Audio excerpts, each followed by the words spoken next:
Kita masuk kepada pusingan yang kedua. Ini merupakan soalan saya yang saya tujukan kepada kedua-dua tokoh ini.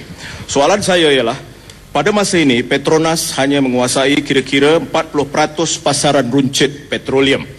Sekiranya subsidi yang besar diberikan, maknanya kerajaan juga harus menanggung subsidi untuk beberapa syarikat minyak raksasa yang ada di negara ini, termasuk ExxonMobil dan Shell.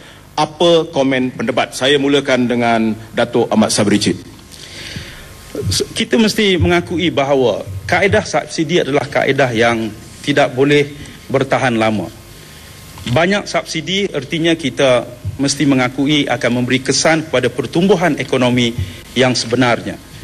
Kalau kita terus memberi subsidi yang banyak, kita akan mewujudkan satu keadaan bahawa wang negara yang sepatutnya dilaburkan untuk kepentingan rakyat, untuk sekolah, untuk hospital dan sebagainya, terpaksa digunakan hanya untuk menampung subsidi minyak yang sebahagiannya akan digunakan oleh orang-orang yang sudah kaya, yang sudah mempunyai kenderaan yang besar, termasuk orang-orang daripada luar negara kita dan sebagainya. Sebab itulah kita katakan di sini bahawa kalau kita terus memberi subsidi sebagaimana disebutkan tadi, ada syarikat-syarikat yang seperti disebutkan ExxonMobil, seperti Shell dan sebagainya yang turut mendapat faedah daripada wang rakyat dalam soal ini. Kenapa tidak kita berikan terus wang tersebut terus kepada rakyat? Dan ini dibuat oleh kebanyakan negara-negara maju yang lain. Dibuat oleh negara-negara maju yang lain. Kalau disebutkan tadi kerana pengurusan yang tidak cekap, kerana ada rasuah dan sebagainya, kita tanya Norway, tanya Finland, tanya negara-negara maju yang lain yang dikatakan paling kurang rasuah. Mereka juga tidak subsidi dan mereka telah menunjukkan prestasi ekonomi yang lebih baik, dan Malaysia juga harus menuju ke arah itu.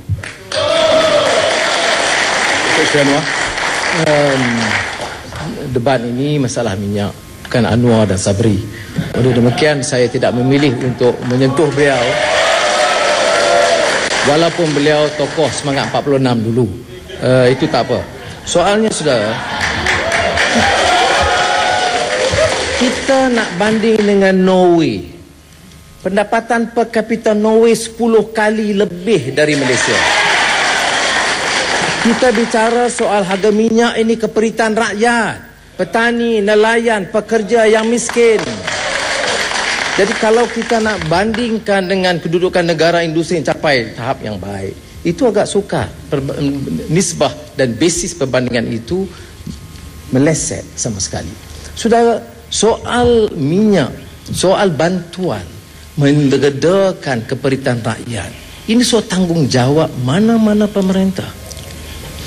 Lebih ramai orang miskin, lebih ramai rakyat terpinggir, baik Melayu atau Bumi Putera Sabah Sarawak atau segelintir Cina dan masyarakat India di estate, itu tanggungjawab kita. Soalnya menaikkan kadar minyak dengan mendadak begini cukup membebankan. Dan kalau pemimpin-pemimpin UMNO dan Barisan Nasional sampai hari ini tidak sedar, saya fikir masa depan parti itu tidak begitu cemerlang lagi. Orang tidak akan yakin. Saudara, ini realitinya. Saudara tahu berapa ramai jumlah pengangguran, itu akan tersentuh. Sebab itu prinsip subsidi. Bila nak tolong orang miskin, subsidi. Bagaimana tentang prasarana infrastruktur? Berpuluh bilion ringgit yang disediakan untuk pedagang-pedagang, untuk industri, untuk pelabuhan. Bukankah itu bentuk subsidi? Prasarana disediakan dengan jumlah yang besar. Kita sebut insentif. Tolong rakyat miskin dengan subsidi minyak, kita panggil subsidi. Jumlah nak tampung kerugian perwajar saya sebut tadi, dan emas dan pelbagai bailout, kita sebut bailout, bantuan menyelamatkan ekonomi. Nak bantu nelayan dan petani dan Melayu miskin, namanya subsidi, dan subsidi itu namanya itu cukup negatif dan busuk sekali. Saya tidak setuju. Saya anggap tanggungjawab kita dalam mana-mana negara, kita ada dana. Keuntungan Petronas ni tak sentuh bahan sektor yang diperoleh oleh Petronas, kerana dia perlu untuk pelaburan dan sebagainya. Ini soal dana yang besar yang diperolehi oleh kerajaan. Betul untuk sekolah, ya, Tapi kalau kita ambil bilion dari rakyat, kemudian kita tingkatkan bangun sekolah tanggungjawab, dan boleh kita sentuh dalam round kedua, insyaAllah. Baik, terima kasih Datuk Seri Anwar. Demikian, saudara penonton sekalian, berakhirnya segmen pertama debat agenda daily ini. Kita akan bertemu lagi selepas pesanan iklan ringkas ini. Jangan ke mana-mana.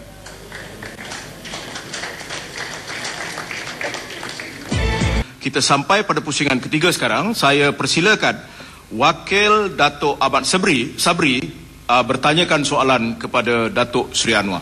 Silakan, Tan Sri. Terima kasih, Pengerusi. Sebelum saya mengemukakan soalan saya yang terbuka, saya ingin terlebih dahulu mendapatkan komitmen daripada apa yang telah diucapkan oleh Datuk Seri tadi, iaitu premis kepada cadangan apabila memerintah hari ini besok harga minyak akan turun 50 sen, bukan kerana Malaysia adalah negara pengeluar minyak, ya atau tidak?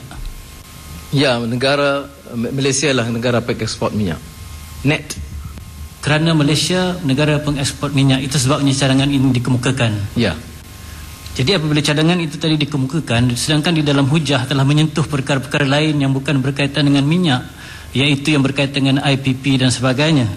Jadi saya merasai IPP itu ada hubungan minyak dengan gas. Ya, tetapi ada petroleum juga ini baik, bermakna sekarang ini premis itu sudah bercampur-campur. Jadi saya suka untuk menyebut beberapa angka, iaitu hasil ataupun revenue daripada minyak mengikut laporan tahunan yang telah diumumkan ialah 223 bilion, ya. Dan daripada 223 bilion ini, yang merupakan hasil daripada minyak yang dikorek daripada Malaysia ialah 26%, iaitu 56 bilion.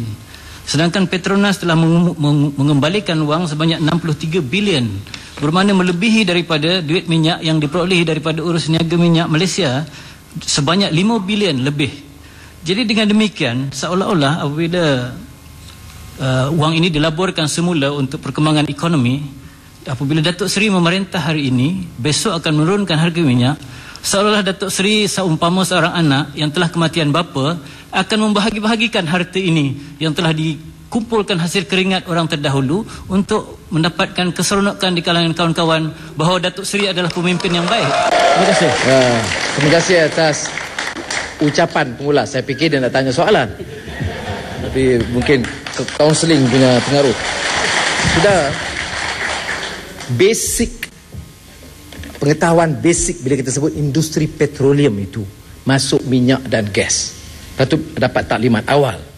Tapi kalau yang disebut oleh Petronas ini, keuntungan besar dari pelaburan Petronas, dan Petronas ini walaupun termasuk dalam di antara 100 syarikat minyak terbaik, tapi dari segi keuntungan termasuk di antara yang 10 yang terbaik. Dan keuntungan ini ialah kerana operasi kebanyakannya itu dalam negara dan sebahagian kecil di luar. Dan dalam polisi kita, tentunya kita menggalakkan Petronas untuk terus melabur sebahagian dari pendapatannya.